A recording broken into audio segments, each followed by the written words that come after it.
Welcome to our channel. Today we how to authorize Zoho CRM to route leads using criteria rules, detailed guide step by step clearly.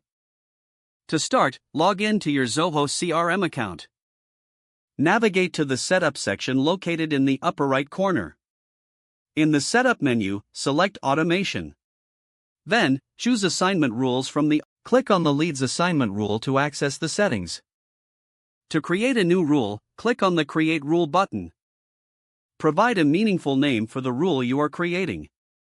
Add a description to clarify the rule's purpose. Under Criteria, select the specific conditions that must be met for the rule to apply. Use the drop-down menus to define the criteria you want to set. You may choose to filter based on fields like lead source or lead status. Select the desired operator for each criterion, such as equals or contains. After setting the criteria, scroll down to the Actions section. Choose the action you want the system to perform when the criteria are met. For example, assign the lead to a particular user or team. You can also choose to send notifications or trigger another action. Once you've configured the actions, review your settings for accuracy. If everything looks good, click the Save button to finalize the rule. Now, ensure your new assignment rule is active by toggling the Status button.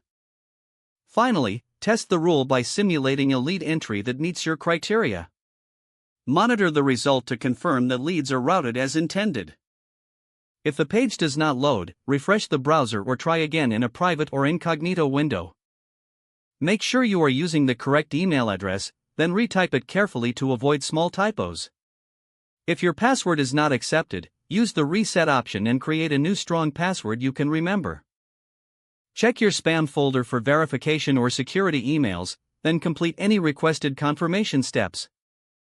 Enable two-factor authentication if available to improve account security and reduce unauthorized access risk.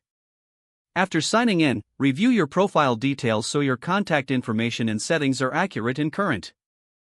If you see an error message, note it down and try again after restarting your device and internet connection. Log out when you finish, especially on shared devices, to keep your account and payment information secure. If the page does not load, refresh the browser or try again in a private or incognito window. Make sure you are using the correct email address, then retype it carefully to avoid small typos. Don't forget to like this video and subscribe to our channel for more step-by-step tech guides.